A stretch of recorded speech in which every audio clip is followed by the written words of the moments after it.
Welcome, everybody, to the Third and Gold podcast. I'm Tyler James, and I'm joined, as always, by the one and only Eric Hansen. Together, we cover Notre Dame football recruiting and more for blueandgold.com on the On3 network. We are nearing the end of the week, and everything still feels surreal. The College Football Playoff Committee pulled the rug from under Notre Dame and left the Irish out of the playoff field. Notre Dame then opted to sit out bowl season, and Athletic Director Pete Bavacqua has been on a warpath since Sunday. To discuss a strange week in Notre Dame football, we reached out to a guest who's been through his share of strangeness around the program, and that's former Notre Dame offensive lineman Mike Golic Jr., who co-hosts the Echoes, a podcast on the Notre Dame Fighting Irish with Jessica Smetana. Mike, thanks for joining us. Appreciate you guys having me. And yeah, strange week is definitely the right label, as we're hopefully getting ready to put all of this in the rearview mirror. But man, it was interesting to digest at the time. Mike, let's start with Sunday. How did you experience and process the college football playoff reveal? Did you have any inclination or belief that this was coming? I always maintain a healthy level of pessimism over what might happen to the football team that I played for and loved. But it was when Alabama flashed at 9 on the board, I literally either sent the tweet or sent the text of, oh, they're going to do it. Like they had decisions to make in my mind on what they were going to incentivize and prioritize. Like, you know, I know the committee doesn't totally work that way, but I do think subconsciously it was in the back of their minds. Like, hey, are we really going to say that this head-to-head game between two teams with remarkably similar resumes doesn't matter?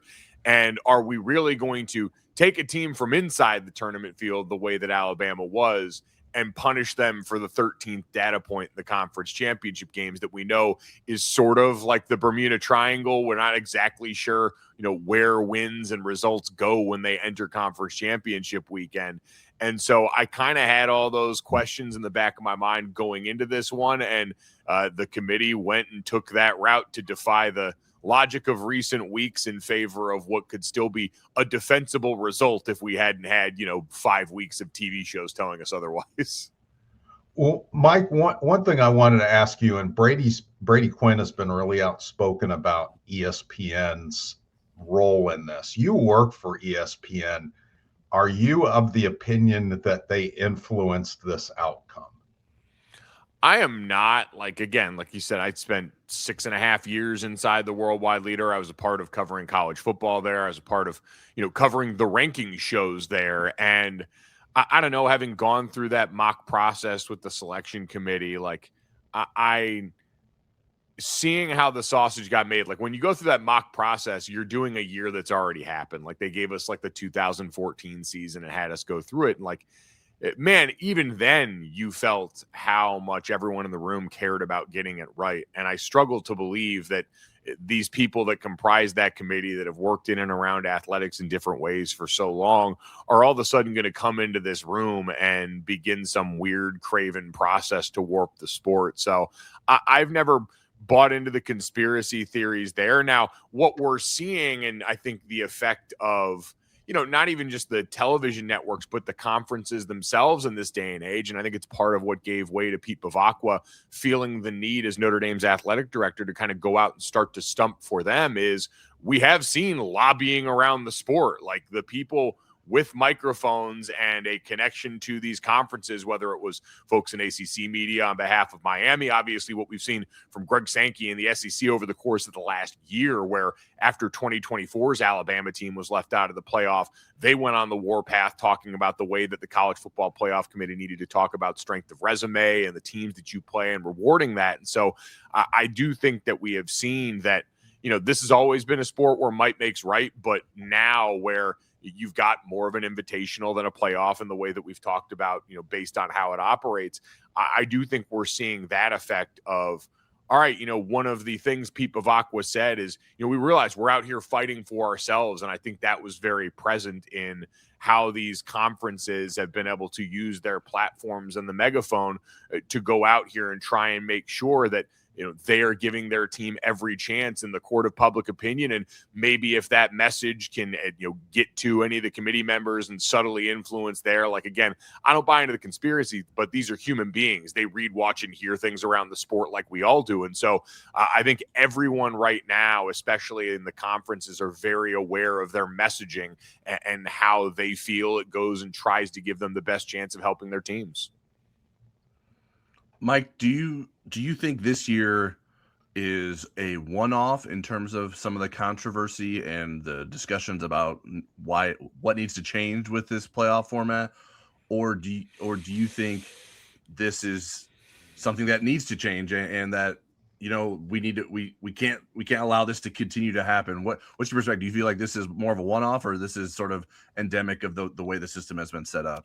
So I likened it the other day to someone like when you get rolled up on the field, like someone hits you in the side of the leg, like you go down and you're scared as hell because everything hurts below there and you're not really sure where the source of it is. And then, you wake up on Sunday and the pain's a little bit more concentrated. All the nerves have stopped firing, the everything's changed up and you're a little more aware of where the pain point is. And I don't know, it seems to me the further away we've gotten from the initial injury, the pain point seems to really be, hey, if the ACC and a lot of these conferences just work out their championship scenarios a little bit better, I do think this is going to get a little bit easier. Like if the ACC just has Miami playing against Virginia and likely winning in that conference championship, as a lot of people have brought up, then I think the domino effect of Notre Dame getting left out changes. Then you don't have two teams from the group of five in a way that's prompting a lot of people to look sideways at all this. Like, I think you can trace the butterfly effect back to allowing having a system that allows for a 7-5 Duke team to make their way and win the conference championship for the ACC. And so, I know that'll obviously change. Jim Phillips has already mentioned that. And, oh, by the way, I know that memo of understanding came out and was big news for Notre Dame this week. But the other part of that is going forward, the Power Four conference champions will also automatically make the field no matter what. So in this world going forward, Duke would have been in the college football playoff. There would have been no question about them or James Madison. So that's the other part of this that I think's kind of gone underreported this week, as people have, taken their chance to be mad online about Notre Dame in a lot of ways. And that idea that if they're 12th or above, they'd be automatically in the field. Like, you would have also had a sport where those circumstances allowed for that 7-5 Duke team to be in the college football playoff as well. So I think some of these things are going to work themselves out, but I think a sport that kind of grew too quickly in a lot of areas, conference expansion, playoff expansion, led to these unintended consequences that, hey, these people that are paid to see them didn't, and that's kind of on them in terms of how the sport functions, especially once you did away with divisions. But now we've seen these very prominent examples, and I think that change is going to alleviate a lot of this stuff to where I'm like, all right, we don't have to yell and scream about totally demonizing the group of five and getting them out of the sport. And even expansion, while I think it's inevitable, doesn't necessarily seem like it's, imperative right now, I think, in the way that a lot of people want to make it. So, Mike, I could ask you, how do we fix this? And we would be here till next Thursday. Yeah. So I'm going to narrow it to a very narrow part of this. I think where people are most concerned, and I think probably the first or an important step in fixing it, is perceiving the committee as having integrity. Now, they might and they might not, but a lot of people think there's biases or there's agendas.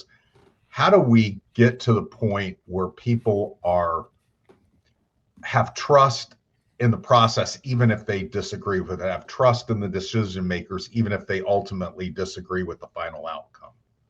Yeah, and I would say to that, like, again, if from a 30,000 foot view, people aren't totally familiar with the committee process, like, there are conflicts of interest at times in that room based on who they represent, and they're recused from arguments that have to do with those teams in the process. I'm sure obviously you guys know that, but if anyone listening was unaware of that, like, there are steps taken to try and mitigate what could be perceived as conflicts of interest in the room. But even if you think overall there's biases that play a role in this, like, really, I just think the culprit is, like, everyone's talked about it, the Tuesday reaction shows. Like, you either, and I've seen some people say, I want to go further. We just need a camera in the room. We need to hear how they're arguing these points, because whether it was Hunter Yurachek this year or, Mac Rhodes when we started this year, or any of the CFP committee chairs in the past, like, it's an unenviable task of trying to go and distill down all the arguments in the room from various sides and how you got to this point. And so I guess the two schools of thought are you either need even more transparency so that people can see, hey, these are what they're arguing for. Or quite honestly, in my mind, my thought process was less is more here. Like, it's worked for the college basketball committee for years, the way they build the tournament field. And in this case, again, we've all talked about it in varying ways this week, but like, if you make this decision at the end of the year based on the final letter grades for everybody off the resumes, it's a little bit easier to stomach, I think, than sitting out here and boxing yourself in logically every week, having to react. Because again, the charge is we're going to build out this top 25 rankings fresh and new every week. The AP poll doesn't have any bearing on it. Last week's bearing. It's all about what your resume looks like this week. And we saw some logical pretzels that the committee ended up twisting themselves into. And so I think you got to either go one of two ways. And the way I would probably advocate for would be less is more. And just, if you need to do one to satisfy the TV deal in the middle of the season, so be it. But then save it till the end when all the resumes are finally in. And I think this becomes a lot more digestible. Mike, one of Pete Bavacqua's complaints has been aimed at the ACC and how they handled maybe pointing out the differences in the resumes between Miami and Notre Dame and making such a strong case for Miami. I'm curious your perspective of that. Obviously, you can understand where Pete Bavacqua is coming from as a representative for Notre Dame, but yourself as someone's very passionate about Notre Dame too. Do you have a problem with how the ACC handled that? Do you think it should have been handled differently? I think, like, at some points, even I looked up, because I understand, like, everyone's got a job to do. Notre Dame's not a football member there, like, on and on down the list. I have a ton of friends in ACC country, and the relationship's always been kind of weird with Notre Dame, right? There's always kind of been this simmering feeling of, you know, you got 1 foot in and 1 foot out. What the hell? This could do a lot to help stabilize the conference if you guys would just go ahead and pull the ripcord and join the party here. And so I do think some of those feelings were a part of this entire ordeal as kind of a venting of frustrations, but and at times seemed like a bit much for someone you still had a working relationship with. Like, at the end of the day, I understand Jim Phillips' perspective completely. We have an obligation to our member to go out and do this. The part that seemed to me to be a bit of a, well, all right, why did we feel the need to do this, was towards the end when you saw the cannon all of a sudden shift its way towards Alabama, towards some of the other teams in the rankings that were near there that they obviously have no affiliation with whatsoever. And I'm sitting here thinking, well, that option was available to you all the time to position it as such here in a way that towards the end, the way that, you know, Miami fans and Notre Dame fans were all kind of united in their belief that both of those teams were better than the Alabama team that they had seen play over the last month.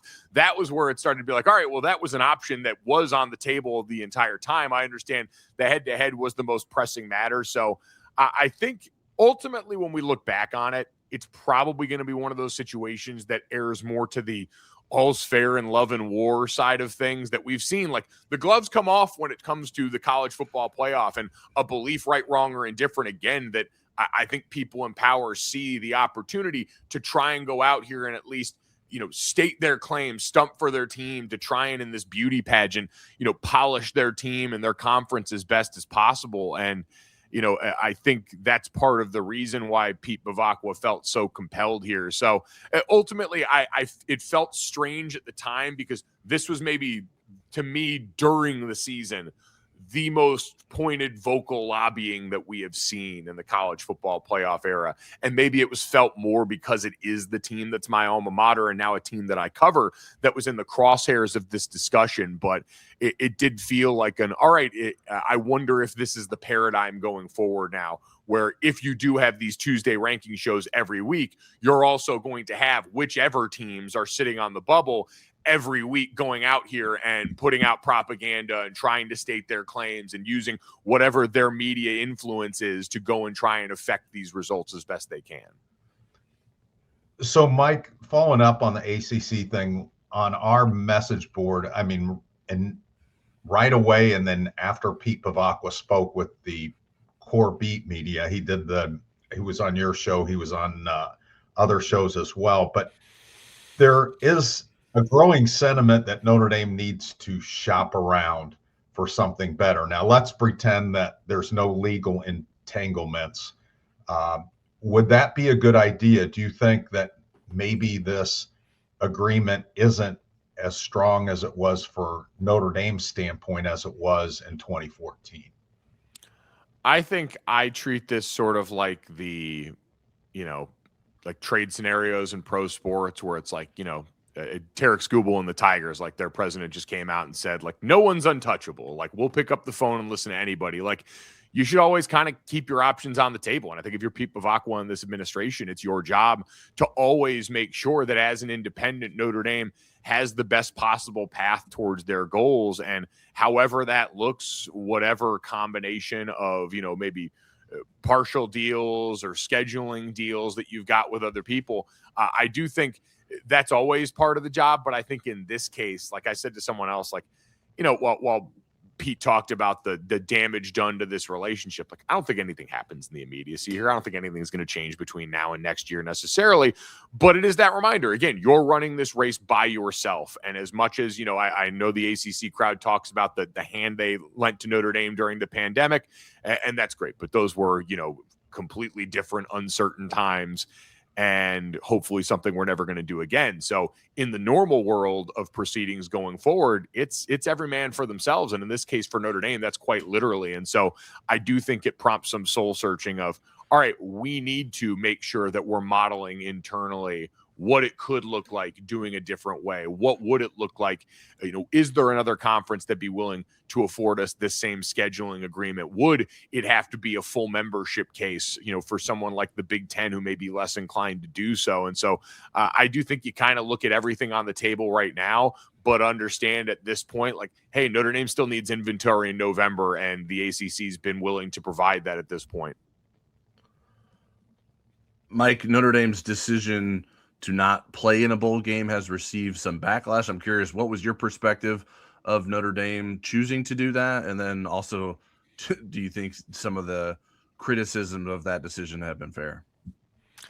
I think in terms of the criticism, Matt Brown, who writes the Extra Points newsletter, said it best. Like, a lot of this just feels like people recognize the thing that they've loved for a long time or were used to for a long time in bowl season is kind of dying in ways that are certainly sad, but aren't Notre Dame's fault. Like, we're getting ready to play the last LA Bowl, and I can assure you they didn't cancel that when Notre Dame opted out of the Pop-Tarts Bowl. Like, that had been in the works because the system has changed drastically around the sport. Like, you guys know, like when I was in college and we had the BCS National Championship, if you weren't one of the two teams that played in that and got left out of that championship event, you got to play in the New Year's Six Bowls. You got to play in the Sugar Bowl, the Rose Bowl. And even as little as 2-3 years ago, if you got left out of the college football playoff in the 4-team version, you were still playing in these bowls that had historical cachet, that presented an opportunity and a big stage and all the things that you had become accustomed to over years of the system being in place.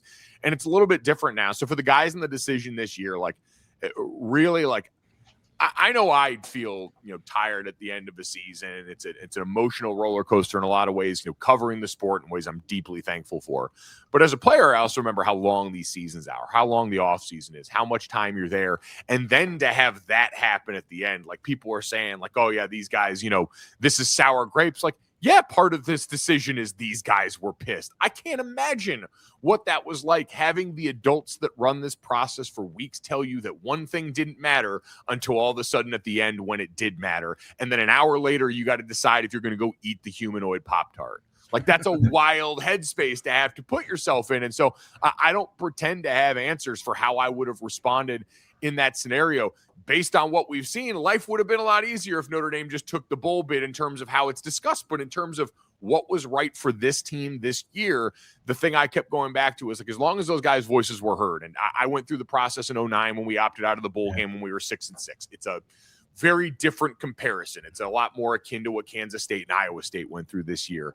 But, like, at the end of the day, the process was our leadership council, our veterans, our captains, all those guys got together and, talked about what, and had feedback from the team, and had talked to guys about what they were looking at and made the decision that we weren't going to play in that game. And, much the same way this year. That group of guys got together, and I'm sure, were stunned and didn't feel like maybe this bowl game felt like the reward that bowl season's always supposed to be billed at, or at least has been in my lifetime, and made that decision for them right now. I already saw Pete say it's not that Notre Dame is done playing in non-college football playoff bowls from here on out or anything like that. It was this group based on, hey, we know if we take this, a certain amount of these guys are going to opt out. It's not going to be the whole team, all that stuff. Like, I do think all of that cocktail of emotions and calculus went into play on this. And again, as long as their voices were heard, I'm kind of good with whatever the result is on the other side. Well, my proposal is, if the bowl system continues to shrink, that they merge some of these. Like, I think the Pop-Tarts Bowl should have mayonnaise on them for the loser or the winner, if it's you, because I know you like the mayo. Hey, listen, you know what? And that's a good reminder. Like, none of this comes from a place of wanting to demonize bowl season. Like, we all love bowl season. It's a ton of fun. I am still going to the Pop-Tart Bowl to hang out and watch that game. Like, I'm bummed I don't get to watch my team there. It personally affected me. I would have loved to have been on the field after that game with Marcus Freeman eating a transubstantiated Pop-Tart, but that's not in the cards. Like, everyone can still enjoy bowl season. This notion that Notre Dame took its ball and went home, or is the reason that bowl season is decaying, I think is grossly overstated in this entire process. And the other thing I don't know, and like Ryan McGee, who I love at ESPN, like one of my favorite people on earth, we had him on the daily show I do with Dad the other day, and he talked about, the memories made from bowl season and how much when he talks to guys, they look back on that and, would these guys miss that down the road? And that's the question I don't have the answer to. Like, in a week, even now at the end of the week, did the guys wake up and go, man, it would have been nice to have one more? Or if you're Marcus Freeman and the staff, do you wake up and go, man, it would have been nice to have 15 practices with some of the younger guys on our roster to try and go through and make this happen? And maybe logistically, certain things would have prevented that from having the maximum impact that it could have. I don't know the answers to that, but you don't get to answer these questions in the future. You answer them an hour after everything happens on Selection Sunday and go from there. And so, that certainly could be a factor, especially for the guys that maybe unknowingly played their last football game of their lives. But again, you do also have a lot of other memories from time with those guys to look back on, to where I also don't think it's the most severe deprivation of the experience of the sport that some people have painted it out to be. You mentioned that the 2009 situation was different. And it was, you had a coaching transition there. So my question would be, what did you guys do in December as a team once BK kind of took over? And what could this team do to get some? I mean, is it better just to kind of roll it back, do well in exams, spend time with family, and not worry about working out, and then just hit it in January? What do you think? Yeah, we had a pretty sizable gap in between when that decision happened and when Brian got hired. Quite candidly, we got drunk during that time period. It had been a long year. It had been a couple of years. Like, we had known for the last few weeks that we had not played well enough for our coach to retain his job. Like, it was such a weird scenario. And so we got after it for a little bit. I felt so bad. Like, our strength coaches were the holdovers from Weiss's staff who still had their jobs. And so they had to corral us for a couple of workouts every now and then. But, then Brian Kelly gets the press conference and, it gets the job and rolls into his press conference, and like, I had been at fever the night before, so I'm like, all right, it's finally time to lock it back in a little bit here. But no, I do think the other part of that is, jokes aside, and I think for this team, an interesting thing to like kind of consider and view this is like, these guys get to exhale for a second in a way that they have not in the last 2 years. Right. Like, they played the longest college football season of record last year, more games than anyone had played at this level, going to the championship, and had been white knuckling it since the Northern Illinois loss. Had to be in playoff mode from then on out. Same way they wound up in this year. And like, I have a 1 year sample size of playing football at a high enough level to take things away, like, and draw points. Like, when we went 12-0, I always tell people, I got a crash course in all of the stuff that you hear, like, the highest level winners talk about in terms of what it takes every day to go do this. And like, at 2012, I always tell people, like, was not the most fun season of my life.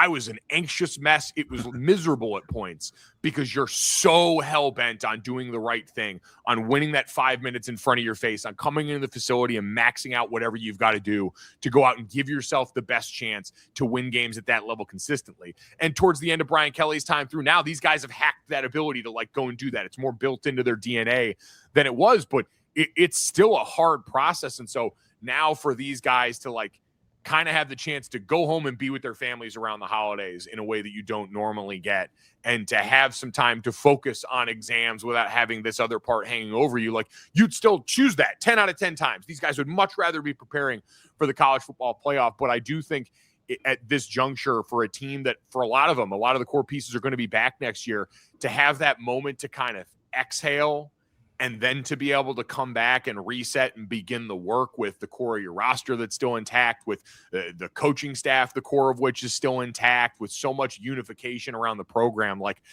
I do think there's benefits to that might be hard to see, but, you know, knowing again how much you miss during the process of being a college athlete, and again, it's not a woe is me or woe is them thing, but it's just the reality that I think having some of that time back for something that feels comparatively normal in this process could have some hidden benefits for these guys later on. Mike, maybe taking this situation out of it, what sort of development do you think happens for teams in bowl practices? You mentioned sort of sometimes young guys can get some extra development going into a bowl season. Is that something that is substantial that Notre Dame is missing out on? Yeah, that was kind of the question I was trying to go back and ask myself during this whole process. Like, I didn't start till my last, year and a half at Notre Dame. And so I was one of the guys, like in bowl practice, it was the three best words when you were a starter were young guy scrimmage. Like, you go out there, the guys, you go through individual, and then it'd be, 9-on-7 or 11-on-11 periods where it's the underclassmen on the roster going there and slugging it out. So like, that's the part where, and for me, it was a little tougher to see those benefits always, just because I had so many position coaching changes. Like, I think that's what kind of muddies it for me is when you got 4 O-line coaches in 5 years, you're kind of going into every spring having to relearn whatever that guy's technique is. And so the bowl development only goes so far if you don't have that continuity. But like, if you've got the same staff for the most part, and I know Notre Dame's already had some, staff losses at the position coach level, with Max going and taking the job at Michigan State. But like, if you've got the same position coach that's going to be there in the spring, it does give you a chance to, all right, I'm going to get coached like the starters do this week. Like during the season, if you're a young guy running show team, you're working off cards, you're running the other team's offense, you're getting ready for Navy's triple option attack, getting down in an opposite hand stance like we used to. So it is your chance to receive some of those coaching points and feedback with maybe a little bit more one-on-one time and care than you're going to get during the year. I'm sure these coaches do their best job to coach everybody up during practice, but you only got so much bandwidth and time during the season. You're focused on the starters and the guys that are going to play meaningful moments for you. And, for Notre Dame, especially defensively, that's a lot more guys right now than I think it's been traditionally, but it's still those opportunities. So I do think there's value in that. How much is kind of specific to each situation, but there's no doubt, like in a hyper competitive sport, that's the one area I look at and go, if you've got a legitimate criticism of this, it's, hey, you're a team trying to go and win a national championship. All these programs, coaches, staffs are looking for every possible advantage. And they did just leave 15 practices on the table, which is something that is not insignificant, even if it's also not the most important thing that's ever happened.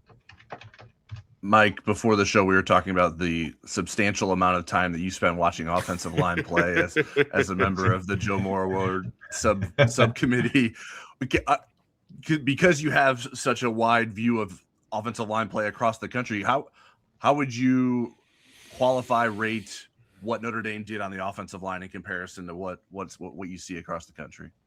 Yeah, I think it's one of those things. Notre Dame the last couple of years has really impressed me with the way that their depth has performed, like, and been pressed into duty. Like, my senior year, my 5th year, we had the same starting 5 the entire year. Like, it's so rare, but this group hasn't been afforded that luxury in the last couple of years. They've had to have a bunch of guys ready to play. Joe Otting was the latest to kind of step up and make that happen.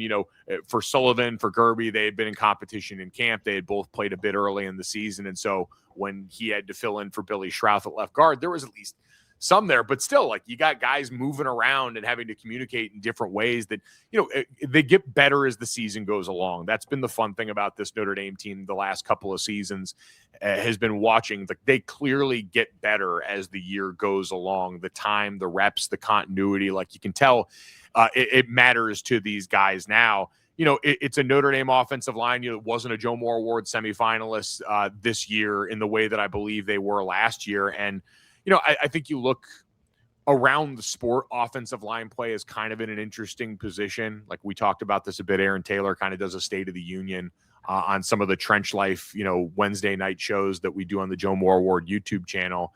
And you can see around the sport, like, whether it's, the portal changing the way that these offensive lines are constructed, whether it's the time spent on the field, like, it's a overall in the sport, what seems like at times a less, physical version of the offensive line position, or one that's predicated maybe more on, hey, we have to account for so much schematically. You don't see as many groups going out there and imposing their will on opposing defenses. And, I think that's something to kind of monitor going forward. The NFL's talked about an offensive line problem for years, and I don't think we're there overall. There's still a lot of units that do a really good job. But I think for Notre Dame, like, once again, an incredibly talent-rich unit. Like, you saw that, like, my God, like, it's hard not to salivate and think about, what could have been if, Charles hadn't gotten injured this offseason, and you've got him and Gerby Lambert to build around as the young pillars on that offensive line. I mean, just physical freak shows, the things those guys are capable of. And so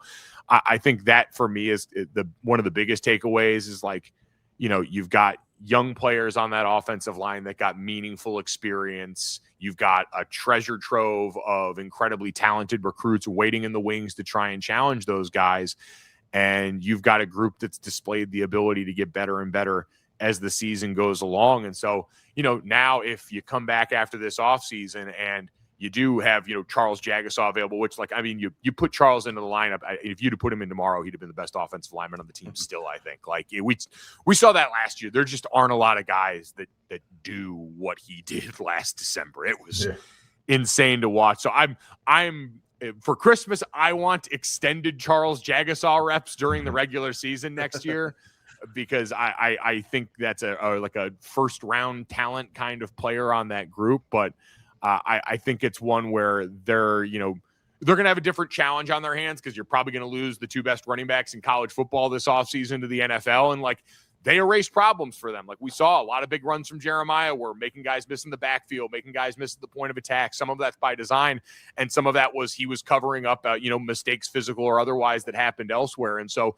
the challenge is going to get more difficult. Notre Dame's backfield is certainly still talented, but you're ultimately dealing with a quarterback that, outside of the first couple of weeks, we realized maybe isn't someone we want to run a whole lot, given that he's great. So we're going to, protect our sweet baby CJ Carr at all costs. And I say that complimentary, like, wrap that man in bubble wrap, protect him, keep him back there slinging the pill the way he showed us he can do so well. Like, we don't need him in the designed rushing attack, the way that Riley Leonard was so capable of, even though he's shown us flashes of that. So the challenge won't get easier for this offensive line, but it's a room that's capable of stepping up to it, and I'm excited to see the way they do this year. Mike, if you ever watch Marcus Freeman's Monday press conferences, we get limited to 2 questions, and sometimes I'm trying to get 3 questions in, so I combine one that have nothing to do with each other, and that's what I'm going to do with you, because we've kept you way over. So the first part of it is, when people ask you about Marcus Freeman's future at Notre Dame, what do you say? And then the second part is your own future and present. I want to know everywhere that people can see you, hear you, and maybe even eat a Pop-Tart with you. Yeah, that's good. God, I am so excited for that.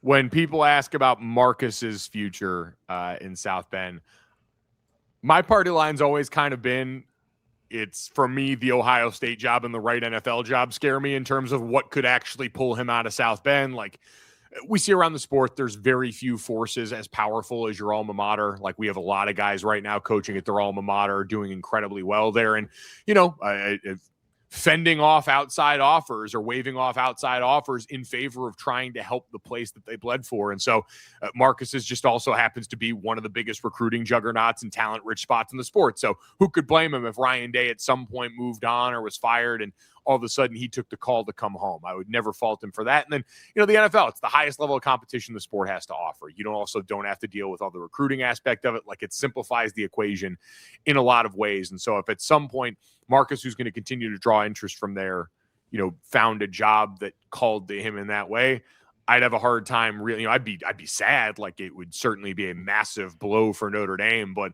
I would understand those for pretty much everything else at this point. Like, I think Notre Dame's done a really good job of making this a place that has stepped up to meet the modern game where it's at in a way that wasn't a guarantee when this all started to change. I wasn't sure how it's going to go. And, Notre Dame, from an infrastructure standpoint, from a financial support standpoint, certainly from Marcus's own compensation, it sounds like, are going to make sure that he is one of the highest paid coaches in college football year after year. And so with all that in mind, I think it kind of eliminates the need or desire to go and, feel like you got to do it elsewhere. What ended up coming up with Brian Kelly, where he felt like LSU gave him a better chance of accomplishing on the high end that Notre Dame had and the ceiling that they'd felt like they'd found. Marcus is making the breakthroughs in recruiting that people hoped would be a part of giving him the job before he had any head coaching experience. And he's gone and shown between the national championship appearance last year, signing a big class this year, like, he can keep this program here more often than not. So I think that's kind of what I've always felt about him. As far as me, it was a busy fall in a lot of very good ways. Hopefully we'll be back calling games on TNT for the Big 12 next year, the way I did this last year. Me, JB Long, a treasure trove of incredible sideline reporters, and the TNT crew were traveling around the Big 12 all year and got to do that. So anyone who watched or listened to that, we really appreciate it. It was a ton of fun. They are first class all the way. The Echoes Behind Me podcast that I started with Jessica Smetana this fall, covering Notre Dame football, joining, the great group of Notre Dame football podcasts out there. We're happy to be, among their number and just try and, get in where we fit in with the rest of you guys and the great work that you've already been doing covering this team. We're once a week. We release on Tuesdays, and it's been a ton of fun. Jess is a rock star. She is a, vault of Notre Dame information. She, like me, grew up a rabid fan of this sport. And, while she didn't put pads on, you'd be hard pressed to tell the difference in the passion that both of us have for this team and the way that we approach it. I do Golic and Golic weekdays, Monday through Friday, 3:30 to 5:30 p.m. Eastern on FanDuel Sports Network. And if that's not enough of me yapping for you, Monday nights, me and Dad do pregame radio for Westwood One as they get ready for the radio broadcast of Monday Night Football. That's been a ton of fun. And I am going to the Pop-Tart Bowl still this year. I got the invite to come out there and hang out. So I'm going to go and I will go and accept the bowl bid on behalf of Notre Dame. And I will go, and as many people have told Notre Dame in a derogatory sense, I will go and eat the damn Pop-Tart to satisfy our overlords out there who believe that we have slighted bowl season. So I am extremely appreciative of that. I love zany bowls. Obviously, you mentioned the Mayo Bowl ties before. So to get to go and indulge a little bit in bowl season, I know it's changed a lot, and I know it means different things to different people, but I think this time of year where we embrace some of the truly stupid parts of our sport is what differentiates us from the rest of the sports people go out there and choose. I say stupid in such a complimentary way, like embrace the madness and enjoy it, because at the end of the day, this is what it's all about. Well, in your long list of content, you did not include you reviewing all kinds of unique candies and treats on your social media, which I enjoyed seeing you do those as well. But we appreciate you spending so much time with us today and sharing your insight, and best of luck moving forward. No, definitely. Thanks for having me, guys. I appreciate it. We've been adding so many new subscribers to blueandgold.com that the folks at On3 have allowed us to run another flash sale for those who want to subscribe for the first time. New subscribers get 50% off the first year of a subscription to blueandgold.com. So instead of paying $119.99, you only have to pay $59.99 for the first year. There's a link to our subscription page in the podcast description. You can also find the join button on the blueandgold.com homepage. All right, now it's time for questions. You can submit questions to us on Twitter or the loose emoji board before every podcast. I'm at TJamesND and Eric's at eHansenND. We have some questions on the longer end of things, but I wanted folks to be able to vent a little bit this week. given the circumstances. So first one we have is from TCND543 on the Loose Emoji board. I really think the issue of people complaining about the weekly rating show being the problem and instead just doing one at the end seems like the wrong answer. That removes all transparency from the process. They can then just pick teams however they want and move on. Having Yurachek answer that they moved Alabama up after a win over a 5-7 team exposed it. Do you think doing it just at the end is a better solution? And do you know if there are ADs or folks actively part of school administrations on the basketball committee? That seems like a huge conflict of interest, that those whose decisions have direct funding implications are part of the decision. Okay, let's break these two up. Let's just do the first part of this, Sure. which was the complaining about the weekly shows. I don't think getting rid of those I think we're kind of treating the symptom rather than the cause. I liked what Mike Golic Jr. had to say about it, at least maybe doing one earlier. Now, I think if they are going to have the weekly shows, to have some reforms about it in terms of maybe what Mike suggested, maybe having a camera in the room so we can see the transparency of what they're arguing about, or not having so much lobbying by the people that are presenting the show. Just give us their opinions and so forth. But it felt like there was a lot of lobbying there. And then you start to wonder, well, is ESPN influencing it? Now, again, Mike was pretty adamant that he didn't think that there was something untoward going on there, but I think you'd have a hard time convincing a lot of fans. That's all I'll say about that part, and then I'll mention the other part. I think the thing, like, one, the ranking shows aren't going away because I think they're contractually obligated to do those. But I just don't know what the benefit is, and you probably have a different perspective as a weekly AP voter, but I don't know if it helps you determine the best teams at the end of the season by doing this for 6 weeks at the end of the season leading up to that. I'm not sure what the benefit of that is. Is the reason it's happening because it's a TV show and it brings in ratings, or is it happening because it allows the committee to come to a better end solution? And I'm not sure it's the latter. Now, maybe folks feel differently about that. I just, like, for instance, would Alabama be ranked at number 9 if the first time they ranked the teams was at the end of the season? I'm not sure that they would be. So that's why I would be in favor of just ranking them at the end. I don't think it's done for transparency's sake. It's done for those ratings. So that's my perspective on it. Okay, I'm ready to move on to the other part of it, just so that Sure. I know we have a big question queue. And that second part was, also, do you know if the ADs are folks actively part of school administration on the basketball committee? That seems to be a huge conflict of interest, that those whose decisions have direct funding implications are part of the discussion. The way that the two committees are chosen are a little bit different, and they're also a little bit different in composition.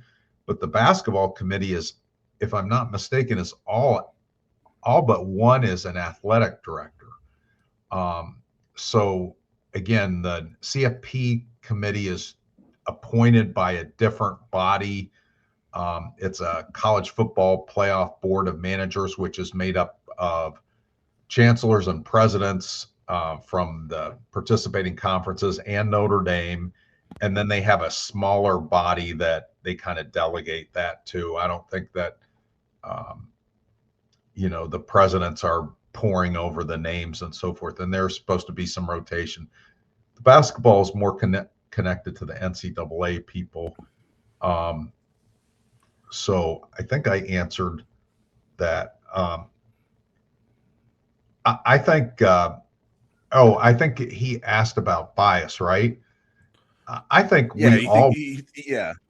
I think we all bring some natural bias. I think there's honest bias, and I think there's dishonest bias. For example, there's people on our message board, and not many of them, but there are people that felt like if I didn't vote, or if we, because both of us are Heisman voters, if we didn't vote for Jeremiah Love for Heisman, we weren't doing our job. And I think our job is to be fair. If we think Jeremiah is the best player in the country, we need to vote him that and not be afraid of that vote. If we don't think he is, we need to vote who we do. And I think when I look at, my AP duties, I try to be as fair as I can. And I realize if I have Notre Dame above or below where they are in the actual poll, there's going to be people that want me to defend that. And I'm happy to do that, especially as we get deeper into the season. But am I biased against certain teams? Not that I don't like the teams. Like I don't say, oh gosh, Curt Cignetti is not a very nice person, I'm not voting Indiana number one. I did vote Indiana number one. But sometimes maybe you have in the back of your mind, gosh, Indiana's never really been good at football, and I used to cover them. And you're wondering how real it is what you're seeing. Now, they proved it, through the season, but it took me a while to convince me that that was the best team in the country.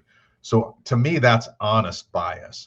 Dishonest bias is I don't like Curt Cignetti. I think he's a butthole, and I'm not going to vote for them number one. Yeah, obviously, like you mentioned the basketball committees, like the college ball playoff committee is not the first to have active athletic directors influencing the process.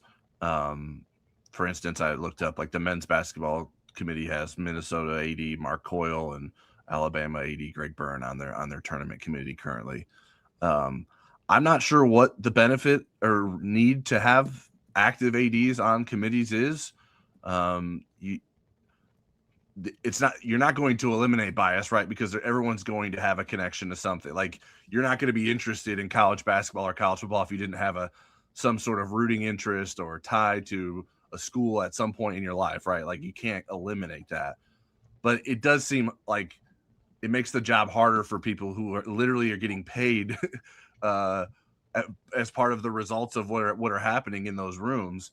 So I think it would be in the best interest of those committees to not have active athletic directors on them or active conference commissioners on them, because they obviously are influenced. And even if it's not, they're being recused from certain conversations, I think there's still the perception that some of those biases can't really be overcome.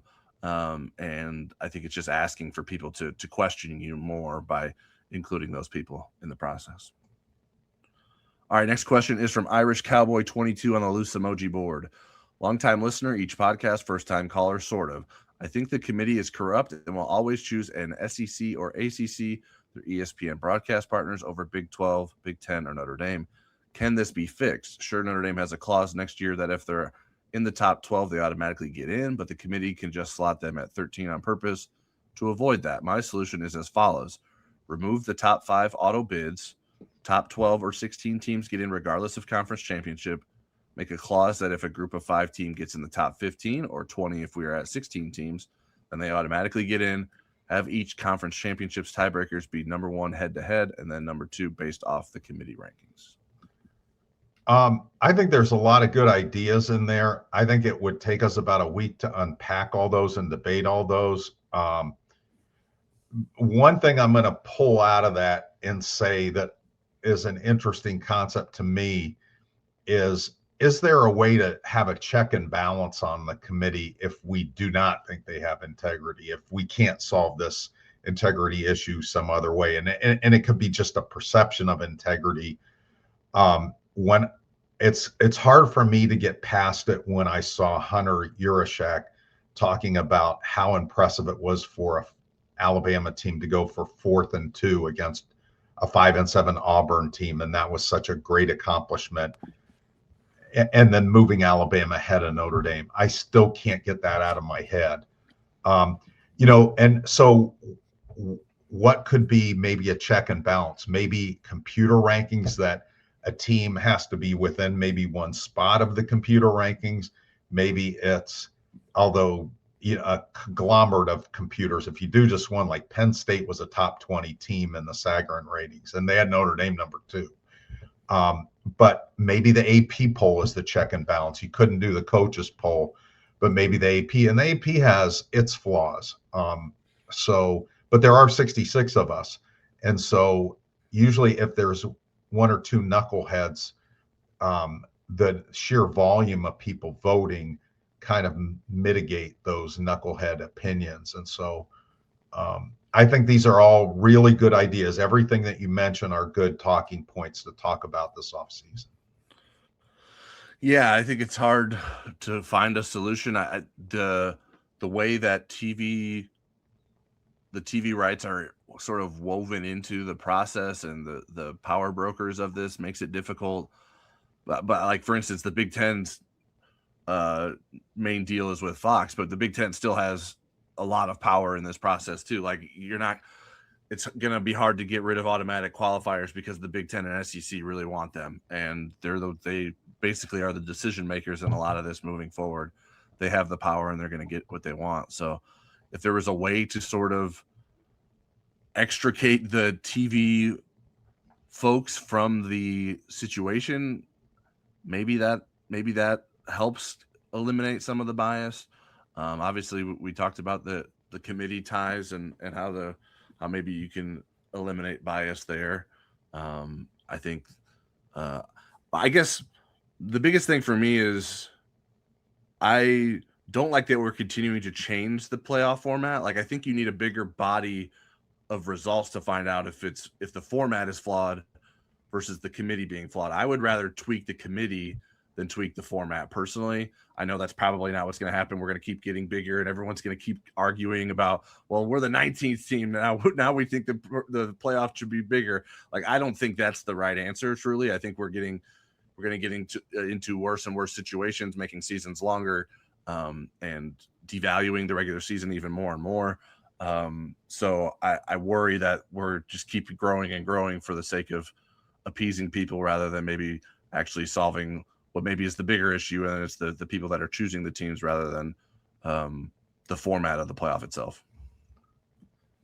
All right, LDL Go Irish on the Loose Emojis board says, is the memorandum of agreement that Notre Dame gets into the college football playoff if ranked in the top 12 a binding MOA? Some MOAs are binding legally and some are not. If the ACC collapses after 2030, year buyouts reduced, what are ND options for all sports? Is Pete Bavacqua working on those options now? And is there ever a chance that the college football playoff would play on multiple stations, similarly to the NFL with rotating the championship game as the Super Bowl rotates? This would reduce the monopoly ESPN has and the bias to the SEC and the ACC as their partners. Pete Bavacqua has a TV background and maybe could pull this off. Okay, let's break this up into digestible bites too, just because I can't even remember the beginning of the question, but I have it in front of me. So if the ACC collapses after the 2030, what are ND's options for all sport? Is Pete Bavacqua working on those options now? I'm not sure why he picks out 2030, the year the buyouts are reduced, I guess. The grant and rights agreement is through 2036. I think whether there's buyouts reduced or it's the end of the grant and rights, I think Pete Bavacqua is looking at other alternatives and looking at all other alternatives that could be had sooner than 2030. And I think it's his job as an athletic director to do that. And we talked about that a little bit with Mike Golic Jr., that you need to be constantly assessing and reassessing what's best for Notre Dame. The ACC has changed a lot since Notre Dame signed that agreement in 2014. College football's changed a lot. There's more teams in it now. Stanford is part of it. Stanford was an annual game. They've gone out and done a deal separate from the ACC agreement with Clemson.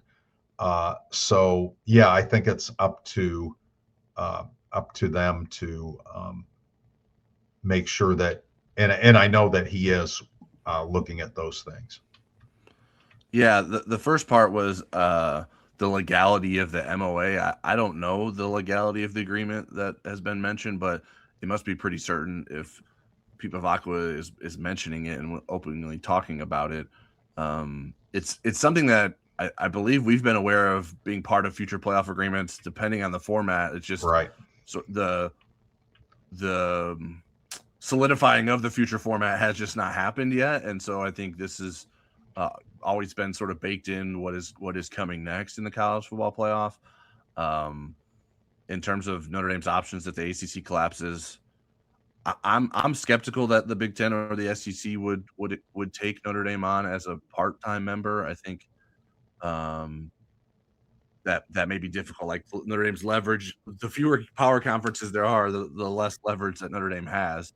Now they can try to leverage the Big Ten and SEC against each other, but I'm not sure how that would go. It's obviously part of Bavacqua's job to work diligently to maintain that independence while also having a backup plan of some sort. When this deal was originally forged, and I had a very good source tell me this, that the SEC was a little bit miffed, not in a petty way, but in just a, hey, I wish you had talked to us because we would have liked a chance to match this or at least discuss it. That doesn't mean the SEC around 2014 was ready to do that, but they would have liked to have those discussions. Now in 2025, 2026, is that still the same? Because the SEC is a lot bigger now, and do they really need Notre Dame if they're not coming with everything? I think the SEC would love to have Notre Dame with everything, with football and all the sports, but I'm not sure that they would take the partial now. But it's the one good thing, and Pete Bavacqua mentioned it, and I think it was intentional, that there is a very, very good relationship between SEC Commissioner Greg Sankey and Pete Bavacqua. And so I wouldn't rule it out, but I don't think it's likely. But, again, in 2014, it was something that they had some interest in at least talking about. And then the last question in this series from LDL was, is there ever a chance the college football playoff would play on multiple stations similar to the NFL? I think they do in the first round, don't they? Don't they have it on TNT or TBS? Yes, but it's not. The TNT will never ever have the more meaningful games. It'll only have a couple of first round games. Right. I think, as I understand it, ESPN actually owns those games, but has sold the rights to those games to TNT. So ESPN is deciding whether or not someone can have the other games that they already have the rights to. I think is how it works. I could be wrong there, but I'm pretty sure that it's something that ESPN, a deal that ESPN has essentially negotiated, not the playoff is negotiated with the TNT folks and Turner. I would not rule out. I don't know that that's going to be the solution, that it's going to get the bias out of this or the perceived bias out of it. But I mean, the way that TV rights and streaming and everything is evolving, I mean, this is a way different world than what we had 10 years ago. So, I never thought Big Ten games would be on Fox and NBC. So I wouldn't rule out that this would look different down the road at some point. Yeah, I think it's just the length of the contract and the sort of the power that ESPN wields is the hard part of, like, how do you convince ESPN or to give up some of the power it already has, or the money that it is making off of this process, which is probably why we'll never see the ranking show go away either. Next question is from Baby Billy Freeman at Mike EB95. If the weekly CFP rankings did not exist and final rankings were released only on Selection Sunday, do you believe Notre Dame would have been selected over Alabama? No. Nope. I do. I think there's a chance that would have happened, because I think if you just look at the full slate and not just worry about, well, we had Alabama at this last week, we can't drop them 2 spots because they lost in the championship game. I think all told, Alabama's resume is weaker and therefore would have been ranked lower. I don't know. I don't want to debate that. I'll leave you with your opinion and I'll stick with mine. But that's an interesting thing that we don't agree on that one. I thought you would think the same thing. But you may be smarter than me. You were smarter about the committee screwing them. So I don't know if I'm smarter, but I did see into the future, I guess, a little bit there.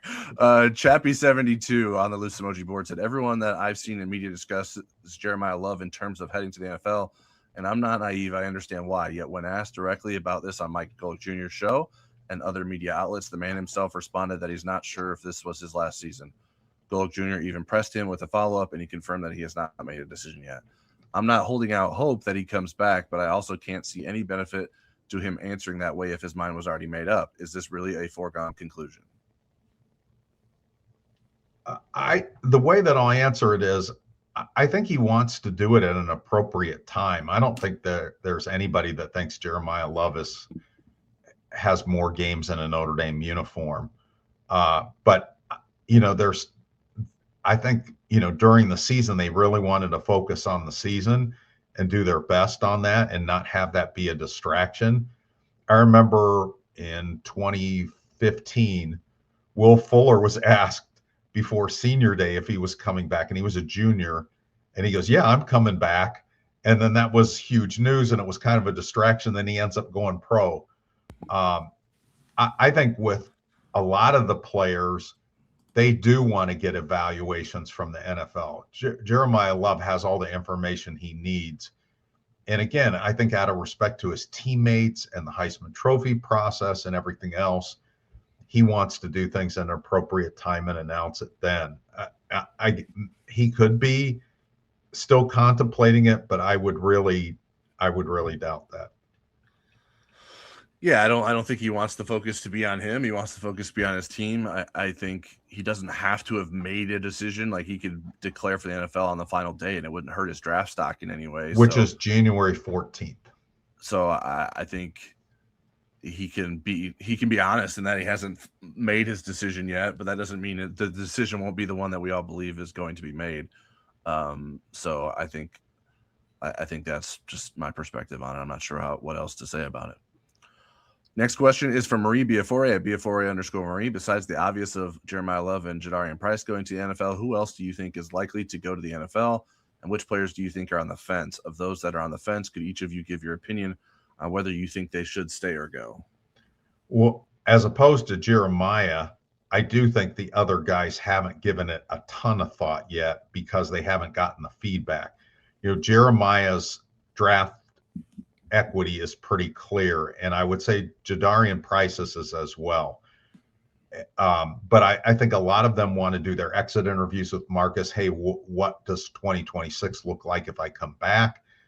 And also, they want to get feedback from the NFL. There's an extra layer to this that didn't exist 5 years ago, and that's what would the financial package be of coming back? And that makes the decision, I think, even more difficult to go. There would be some people that you would say, wow, it's a no-brainer that they would go, and coming back to Notre Dame for another year might make more sense. And as Tyler mentioned, there's not a prize for declaring, there's not incentive to declare any earlier than January 14th. So you have a lot of time to kind of talk that over with your family and think about it.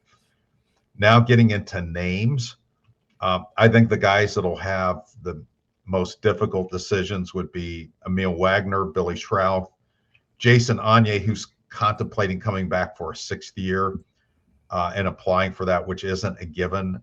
Drake Bowen, Jalen Sneed, Josh Burnham, Adon Schuler, and Christian Gray, all for different reasons. I think Wagner probably is the one I would expect out of that group to go, that I'd be most likely.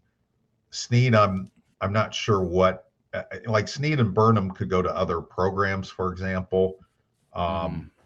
So I'm not sure. I know Jason, having spoken to him directly, he would love to come back for a 6th year and get better. He feels like he has more to give to this team and more to give to his future and so forth. Again, if there wasn't a financial piece here, I could see Schuler and Schrauth coming out, but there is. Yeah, I think I agree that I think Wagner's the one that I would put closest to the likely situation, but I don't think any of the others are like close to being likely necessarily. Yeah, I think they're all on the fence with Drake Bowen and Billy Schrauth and Adon Schuler. Boubacar Traore, I don't think that you mentioned his name. Christian Gray. I think personally, I think they all should probably stay. I don't know that any of them have complete NFL draft resumes for very different reasons for all of them. I'm not sure that they'd be fully maximizing their draft capabilities by going this year, but I don't fault a guy for leaving either. So I don't like to tell a guy what to do.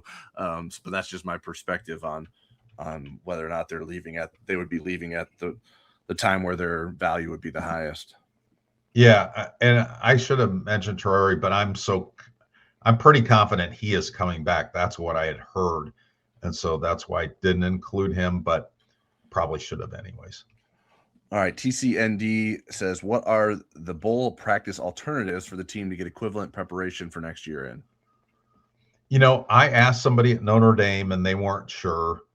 I looked it up in two different places, and one says that they can practice without going to a bowl game. One site said they couldn't. There is an NCAA rule in the books. I'm just not sure that it's active, that teams can do some kinds of workouts in December. But I don't think Notre Dame is going to do many of them, if at all. I think they will do lifting and conditioning and things like that. But I think what Mike Golic Jr. Said is a good point. They played the longest season in college football history last year. They haven't had breaks, and probably taking a break and then getting after it in January would serve them best. Yeah, I spent more time than I'd like to looking through the Division I manual. Did you get conflicting answers? I didn't get conflicting. I couldn't find anything in the manual that said that they could practice. I couldn't find it. That doesn't mean it doesn't exist, but I couldn't find like the section and anything that I think the things that were put on our board were AI results, and they didn't cite where they came up with their information, so I couldn't verify whether or not that was listed in the manual or not. So right, this one said bylaw 17.10.1.1/17.11 is where I'm getting it. Okay. And I don't know what that bylaw is offhand at all. But there was there did seem to be like one, you could do a practice for like tryouts. But I think so my guess is whatever is or could happen would be more individually organized than team organized. And I think if you have a strong leader, like someone like CJ Carr, I think he could easily organize team activities that aren't Notre Dame organized. But I don't think anything is necessarily going to compare to the practices that Notre Dame would have had in terms of getting ready for a bowl. Yeah, I spent way too much time on it too. Not that the answer isn't valuable, but it was frustrating not having a definitive answer. Yeah, I just want to, it should be pretty laid out in a way that is easy to understand, but it was not from my perspective. And sounds like yours either. At Enforcers 2117, could Notre Dame have opted out of the Pop-Tarts Bowl and went to the Holiday Bowl or another bowl game that wasn't going to be on an ESPN broadcast? I believe Holiday Bowl is on Fox and Sun Bowl is on CBS. It would have been nice to see the younger guys get the extra 15 practice and play. The reason for opting out wasn't ESPN. I'm sure that they're happy that they're not helping ESPN, but that's not what the player leadership said. They felt like whatever bowl that they were in, whether it's on CBS or ESPN or another network, that this wasn't going to be representative of the team that they put on the field, and that there would just be too many opt-outs. And so I don't think that that was something that they wanted to explore. I had heard a rumor that BYU and Notre Dame were going to play in their own game somewhere else, and I did not give that any play because I just didn't feel like that was real. Yeah, it's always been an assumption that the TV network played a role in Notre Dame not wanting to do that. I'm not.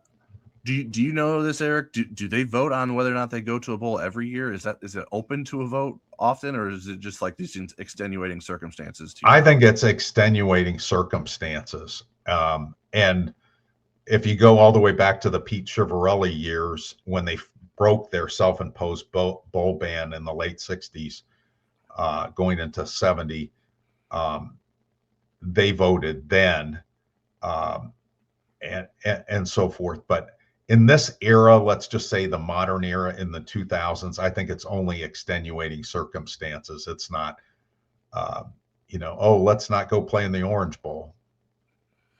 Yeah, I mean, I think like there could be folks from Notre Dame who, whether it's Pete Bavacqua or Marcus Freeman, that said, you know what, why do we want to play for ESPN? Let's ask the players what they want to do, and then maybe we don't have to worry about playing for ESPN. But that, at least it hasn't been the expressed opinion of having any role in what Notre Dame's decision is. Yeah, and I think at some point they got to, I mean, you have to get you have to work on that relationship with ESPN and ABC, because you're going to have a lot of opportunities to play away games on that network. You probably want to have a better relationship going into, next season. All right, Mike DeVoy1 says, once we got shafted by the playoff committee, I was concerned about who would be playing in the Pop-Tarts Bowl. My thinking was several players would sit out in preparation for the NFL draft or to more fully heal, particularly on offense, specifically Fields, Pauling, Stroud, Wagner, Raridan, Love, and Price might sit out. If that happened, CJ might be running for his life all game and potentially get injured, or Blake Hebert gets the start since it's a meaningless game and gets mauled. Do you think that factored into the team's decision to skip the bowl, or am I reading more into it than was there? As far as the mauling and, that pragmatic side of it, they weren't thinking about that. Again, it was really drilled down to, this isn't representative. This isn't what we want our legacy to be. This isn't representative of the team that we were during the season. And they were really absolutely crystal clear on that part. So they didn't drill down to, now, again, you were going to be missing a lot of pieces, and that's why it wasn't going to be representative. But to say we're worried about CJ Carr getting hurt or Blake Hebert starting, that's just kind of a consequence of that. It's not what drove their decision. Yeah, and you and I have mentioned this before. For as much as Notre Dame is getting poked fun at for sitting out the bowl, if they went to a bowl game with a diluted version of its team and got beat, they would be made fun even more for saying, see, you should never belong in the college football playoff to begin with. And so like Florida State did a couple of years ago. I think that plays a role in the whole perspective on it too. Baby Billy Freeman at Mike EB95. Do you believe the timing pressure to accept/decline a bowl bid on top of the emotional letdown led to the team's decision to opt out? Would seniors with expiring eligibility and no NFL future have lobbied for one last chance to play for ND if they had more time to decide? The time frame didn't give them a lot of time to do it, and yet I think they came to a decision. I mean, Marcus Freeman, Pete Bavacqua, I'm not going to even finish the sentence here. I'm just going to jump around forever. So let me rephrase my answer here. Pete Bavacqua did a really good job of getting us a peek of how Marcus Freeman handled this. And he wanted to make sure that those guys were not making an emotional decision, that this was solely driven by emotions. And so he's like, let's think through all this. We only have a couple hours, but we need to really think through I think that they would have come, if they had a day to think of it, they would have come to the same decision. And I think they're probably more resolute in it than they were before, in terms of, this was the right thing to do. I think they're feeling pretty good about making this decision. I don't think there's buyer's remorse. Yeah, it's certainly possible. Like my thought was like, well, maybe if there's more time for it, maybe the younger players feel more emboldened to say, hey, talk to the older players that maybe you're going to sit out, like, hey, let us go out there and play for you guys. We want to do this. We can go out there and represent you well. So maybe that something like that could have happened if they're given more time. But I think certainly the time frame influenced the decision. That doesn't necessarily mean that they wouldn't have come to the same decision if given more time. Go Irish on the loose emoji board said, could Jack, and I believe you mean Sobel here, ask Marcus Freeman if he had time to reflect on the players he used during garbage time, because that was a question Jack asked about in terms of using garbage time this season. How will it transition, or some other big word you all use, to next year's team? Follow up, ask Pete Bavacqua what he intends to get Hunter Yurachek for Christmas. I think Jack asks excellent questions and wears excellent shirts to the press conference. So I'm not gonna bag on Jack because I think he's awesome and I think he's a rising star in our business. How will it transition? Now I'm the one that Tyler Orca and I are the ones that use the words that are probably that throw too Marcus big. Freeman off. Yeah, Freeman's throw, like, wait, you lost yeah. me as soon as you said So, that. so we will say, how will it transition till next year's team? I mean, the one thing Notre Dame did a good job of, in all seriousness, was getting some playing time in November for players that they wanted a redshirt and yet get some developmental time. I thought they did a good job with that. Follow up. Ask Pete what he intends to get Hunter Yurachek for Christmas. So I think it's pretty easy. He's going to get him a Gaslight. The guys who played in games who I think could play roles next season. This is the list I came up with: running back Aeneas Williams, running back Nolan James Jr., tight end James Flanagan, offensive tackle Matty Augustine, offensive lineman Will Black, defensive tackle Cole Mullins, defensive end Logan Thomas, and safety Ethan Long. I think those are guys that played late in games throughout the season that could benefit the Irish next year. At Enforcers 2117, do you think Joe Rudolph? Okay. I'm sorry. I thought that was a different question, but maybe it's coming up. So it is asked in a different question, but that's how I okay. In terms of Gotcha. how it will transition to next year's team. I figured. Okay, gotcha. I'll answer it when it comes up in that question. At Enforcers 2117, do you think Joe Rudolph gets let go? Not being able to run the ball on short yardage situations all year seemed to be a problem. No, he's actually in demand. He's not getting let go. If he leaves, it's because somebody else wants him. Yeah, I don't think he's leaving, and or I don't think he's getting fired. He's had terrible injury luck, and the offensive line has been better than fine. It has not maybe been able to maximize its potential. A word that Marcus, or a motto that Marcus Freeman likes to live by, but I think Joe Rudolph has done a fine job as Notre Dame's offensive line coach. All right, here's the question that you were referencing. At Mike DeVoy 1, hi, Eric and Tyler. Excellent. Football never sleeps this week. Good observations with no whining. Who are the players who got limited reps this year that you think will have a breakout season next year? Who do you think wins the backup quarterback battle? Blake Hebert, Noah Grubbs, Teddy Gerard, or TBD transfer? I know it's way early to choose one, but I still value your informed opinions. Okay, I'm going to break this up into two, and I'll do the next year's guys. And there are potentially a lot of starters coming back, especially on the defensive side of the ball. If Anye got his 6th year, there could be as many as 10 starters coming back from the end of the year starting group. That wouldn't include Rubio, who was hurt earlier and didn't play the last month. So having said that, what does a breakout year look like? These are the guys that I thought could surge. And some of this is dependent on what Notre Dame does in the portal. But I think Aeneas Williams and Nolan James Jr., I think Cam Williams and Micah Gilbert will get a look. But I think Notre Dame is shopping for a boundary receiver, which would affect them. I think Black and Augustine are going to be hard to keep off the field next year, especially if Emil Wagner and somebody else goes pro, if Emil and Schrouth both go. James Flanagan is the guy I could see playing a lot more. Chris Burgess moving inside, depending on what Notre Dame does with those interior defensive line portal acquisitions. Chris Burgess is a guy they really feel like could take off if he embraces being an inside player.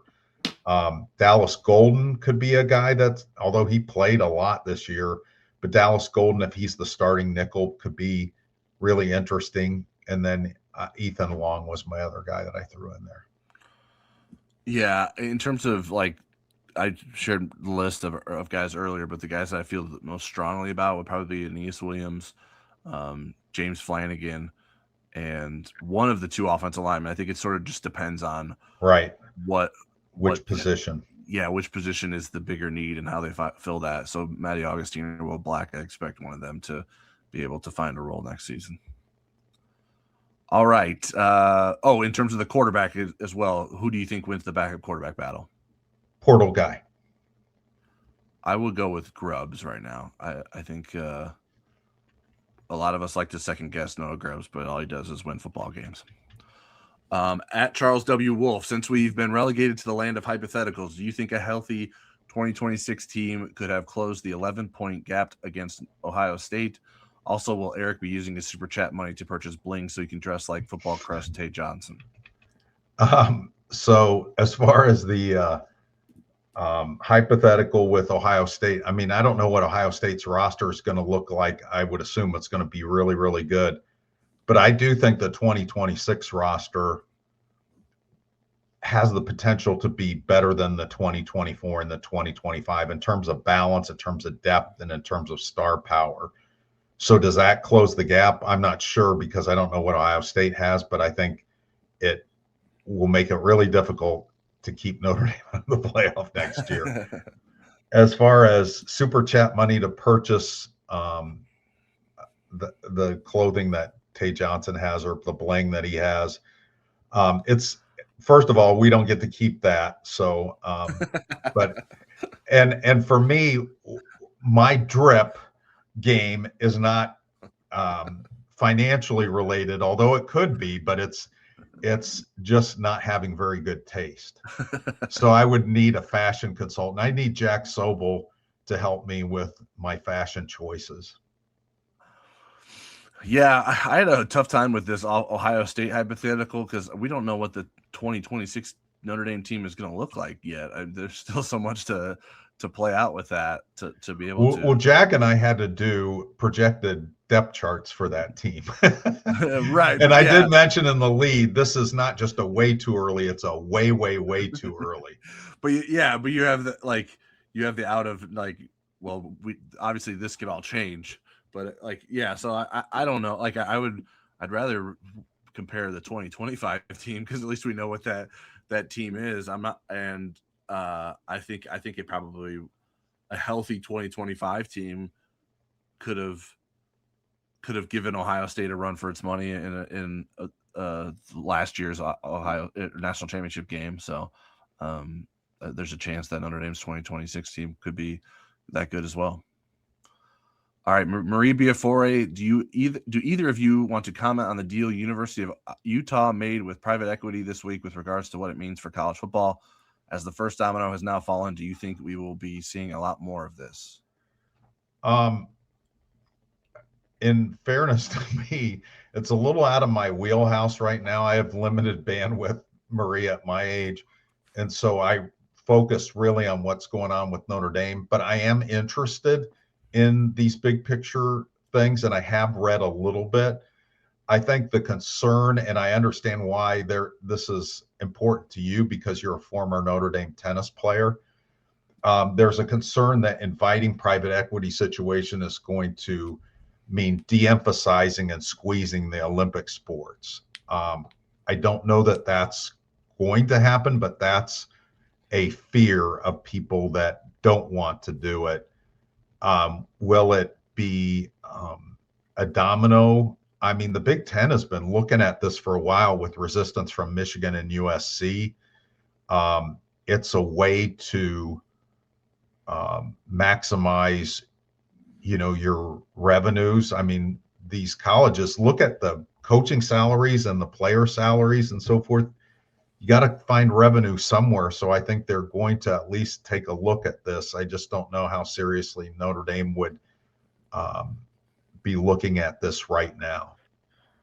Yeah. We have some experience in what private equity does to businesses based off of our newspaper careers. And everything that I've seen and witnessed, both personally and from others across the country, is that private equity often comes in and starts slashing as much as it can in terms of trying to get a better bottom line. I don't know what that means for college football and how that would be different. Like, I think you could make an argument that, well, college football is a much more healthy business than the newspaper business is, for instance. I'm sure, and obviously the newspaper business isn't the only business that private equity has played a role in, but that's the one that we're most familiar with. So I would be nervous to get private equity involved, and I think that's why some folks have pushed back on it, like you mentioned with the Big Ten. So I don't know enough about what the deal is, what protections University of Utah has. But whenever you get someone else investing in you, you have someone else to answer to as well. So that doesn't seem like a good thing from my perspective. All right, a couple more questions here, Eric. I know we've got a marathon going on here, but at Mike DeVoy 1, do you think Michigan will try to hire Brian Kelly? Would Brian Kelly be interested? These are really good questions today. I don't mind doing the marathon.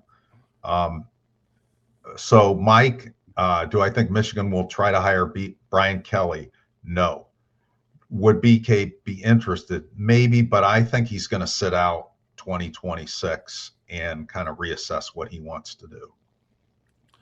Yeah, Michigan is certainly falling on hard times and is in a pickle. I'm not sure if the times are hard enough to hire a coach who just got fired this past season. That would probably be not be something that the Michigan fan base would be too excited about. Would Brian Kelly want to get into that mess? I don't know that he'd want to do that either. So it doesn't make a lot of sense to me from either perspective.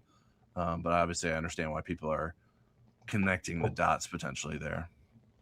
And our last question is from Dave Hodges, big_D Hodges. Who's going to be our coach next year?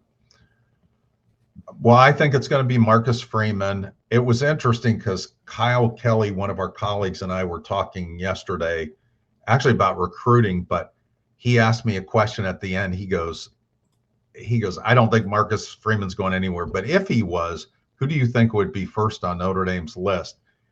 And I guess I'm so confident Marcus isn't.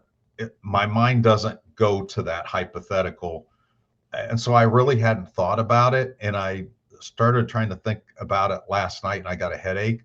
But the first name that seriously, the first name that I came up with off the top of my head would be Clark Lee, just because he knows Notre Dame so well.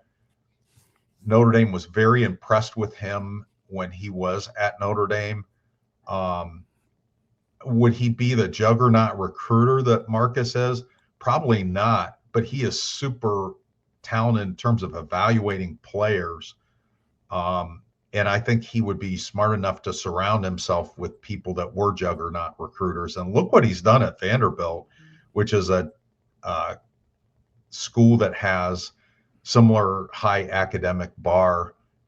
What he's done there is amazing. And I know when I talked to him, I got smarter every time I talked to Clark Lee. Yeah, I think it'll be Marcus Freeman as well. Unfortunately for Dave Hodges, who I believe has some Wabash ties, and I know that from the past. Unfortunately for him, it's not going to be Brett Dietz, who is DePauw's coach, who keeps beating Wabash on an annual basis. But appreciate the question, Dave, and hopefully Wabash gets back on the winning side of that for your sake. But I like the way the Monon Bell games have been going in recent years. All right, that is it for this week's episode of the Third and Gold podcast. You can find us on YouTube, Apple Podcasts, Spotify, and other podcast homes. Search for Notre Dame Football with Eric Hansen and Tyler James if you're not already subscribed to the proper feeds. We have plenty of written content over at blueandgold.com to carry you into transfer portal season, so stick with Blue and Gold for all your Notre Dame coverage needs.